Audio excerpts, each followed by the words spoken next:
Hello, welcome to Jeremy's Yorkshire allotment adventures, and it's been quite an eventful day here on the allotment. The sun's been out and it's been rather lovely actually, but now towards the end of the day it's a bit chilly. I need to put my jacket back on and well, I need to go have a cuppa. What was lovely though, when I first came down the allotment, I went in the covered frame and the sun came out, and here's a little shot from inside. Just the peeping of the sun through the plastic, absolutely wonderful. One of those magical moments. Oh, I'm so pleased to have the sun here all day. Well, as you can see, I've been up to, well, moving a few things around the allotment. So sit back, relax, put your feet up, get yourself a cuppa and enjoy today's show.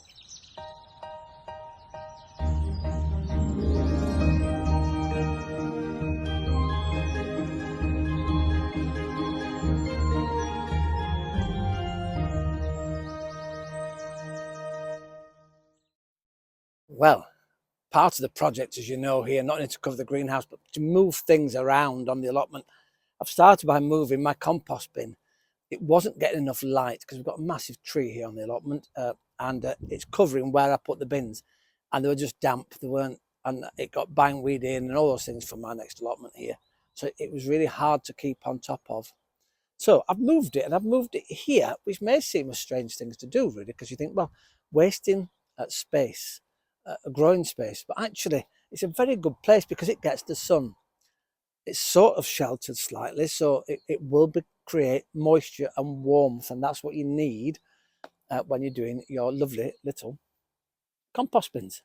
I've put a bit of netting on that side, a bit of plastic here, and some cardboard. Not only at the back, I've got cardboard at the bottom because, of course, we do want worms to come up through the ground into the compost heap. But obviously, if I get down to there, then, you know, we need to be able to turn it over and mix it up. This netting is not involved, by the way. I've then put some coffee grounds at the bottom, and I've put some rabbit pellets at the bottom, and then we can now start adding extras, all the green grass that's going to be cut soon nearby, wood, anything really, eggshells, of course, you can break those up and put those in, as we talked about the other day. So I've moved my compost bin, and I thought, well, while I'm moving the compost bin, I might as well utilise the top of it. This is the old pallet that I had that I turned into a planter. It wasn't ultra successful. But again, I think wrong place, not really looked very after it very much. So I've re-drilled the top parts because it's just plastic. So there's some nice drainage in. I put some coffee grounds in, some eggshells in, didn't take, but you know what they look like, and some more compost, some brand new compost, in fact. And then I've put 3 other trays at the back here because it's going to get the sun. So this would be very nice to have maybe some flowers in, or some lettuce or some radishes. And strawberries, in fact, would do very well here. And fun enough, I've got some strawberries that need moving, so I might pop them into the back. This one here, the long one at the back, I've had to use cable ties to pull it back together, because after a time, of course, the plastic weakens, and the more soil you put in, the wider they get. I was wondering how I could have used string or any of those sorts of things, but I thought I'd use cable ties because they'll last longer, obviously, over the years to come, hopefully, anyway. So, job well done. Really, really lovely. And also, before I did it, I dug out, and yes, you're not going to say, all the bindweed that was underneath. So that's all now clear, this area. I've got this a bit to go, and it's going that way. So we'll get that done, get that dug over another day. And, well, exciting times.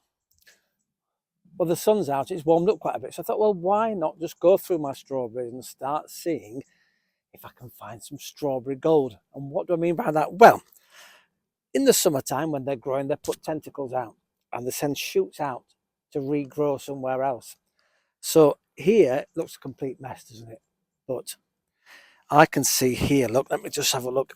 If I take this tentacle here, just to get my snippers, and oh, there's the end of it. There you go. Oops, and there's another one actually come off. Oh, that's come off as well. So I've got 2 brand new strawberry plants. Now all you've got to do is cut it back, get rid of all the dead, because you don't want that, obviously, because if it's got a little, even if it's got a little bit of life in that dead plant, it can still, dead leaves, take a little bit of the foodstuffs from your strawberries. Let me go, oh, very hairy one, that one, there you go.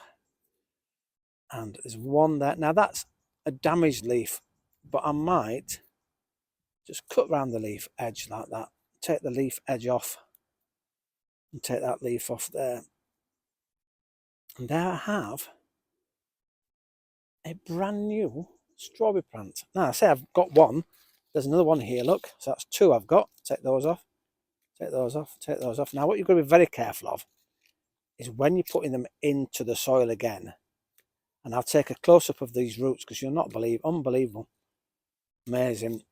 You get a little pod like that. And actually, it can, actually, some of it doesn't necessarily all need to be in ground. You don't want to, however, cover the crown of it because it'll just rot and it won't regrow.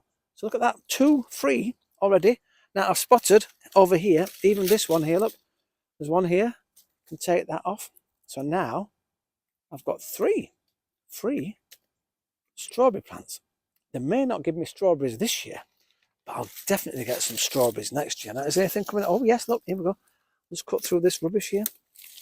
And look, you can just see, look, it's coming to life. And that's just been hung in the air. It's not even been in any soil, near any moisture. Well, so it's getting moisture from the air. Yeah, we'll take that out. Take that one out. And that one. And look, all of that lovely, lovely plant.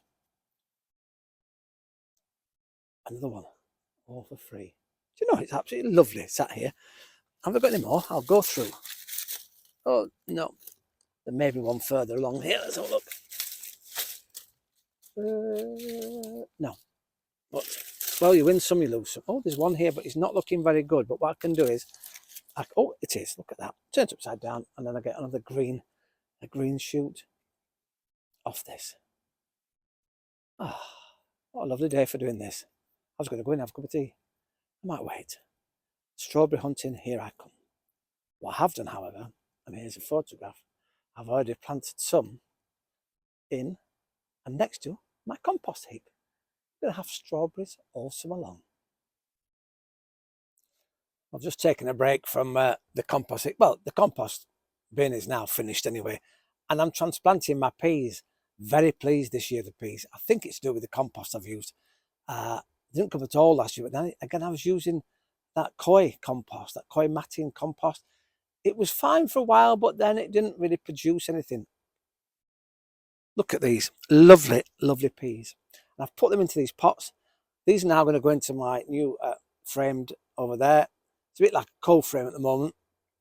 So I can keep those going until it's time to put them outside. And I'm gradually over the next few weeks start putting these, you know, just outside, get a bit of fresh air, pop them back in. So get those into trays. I've got quite a lot of these this year, so I'm very, very pleased at.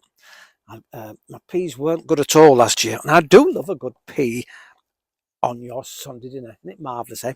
Now, this is a time where you start buying things. As I've got my seed potatoes, and I've just today, in fact, my little local gardens, I've told you about the brothers, whether they're brothers or not, but anyway, there you go. Oops, dropping them all over. I've gone for a different variety of onion this year. Look at that. A white onion.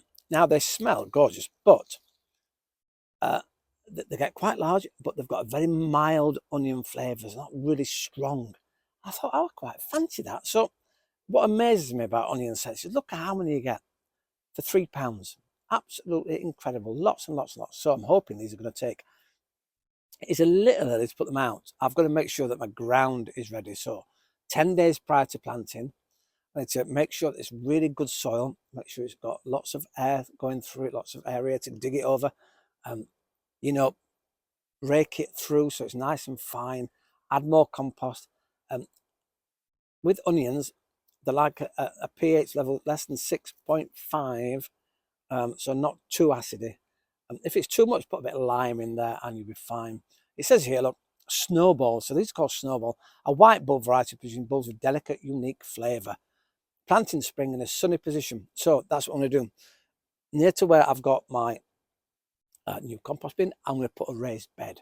I'm going to put these into the raised bed. So easy to look after, easy to maintain, and also, fingers crossed, we get a really good harvest. Now, what I'm going to do with some of them, because some already have started sprouting, and you can see here, look, we've got a lovely shoot coming up. Now, I don't want to leave those, so I've got a bit of soil in one of my lovely pots here. And again, be delicate with the roots at the end because you don't want to. And what we're going to do is just cover up to the base of that stem. So I've got a bit of compost in here. And so it's The bulb itself is now planted, but it's just at the base of the stem there, look, and that's what I'm going to do. So I've got quite a few in here, actually, that are coming through. So in fact, I've got 2 in my hand here. What you have to be careful of is go through as soon as you get them, either take them out of the bag and lay them flat so they've got plenty of air around them. There's a couple in here already that have gone mouldy and starting to rot. There's nothing in this one at all. It's just absolutely, you can feel it. It's going, it's getting. Take those out, get them away, obviously, from the ones that are growing. You don't want to pass any disease or germs on to the plants. Obviously, find yourself a lovely dibber. This is an old solar powered lamp that's gone. So I use this when I'm in the soil, so we can put it down and they can just drop in again, as I say, up to the level of the stem there, and you'll be fine with your onions. Keep an eye, keep well watered, and keep well fed. Well, exciting day here it's been on the allotment. Once again, thank you very much. And you know, it's been absolutely lovely here today. We've had a bit of sunshine. I know, incredible, isn't it? And it's going to be, well, a little warmer towards the weekend. So, well, I said towards the weekend, apparently in the next few days, it's going to warm up for one day only. And then back to very cool temperatures again. But that one day, enjoy it if you get a lovely one day. I've had a message from Ali in Canada, and Ali, thanks. Apparently it's been raining and the snow is finally disappearing. So hopefully you've said if it carries on the way it is, in the next week or so, you're about to start sowing outdoors. Looking forward to seeing what you grow, Ali. Thanks for your message. Again, great to have you on board. And well, I'll see you next time here on Jeremy's Yorkshire Allotment Adventures. Ta-da for now.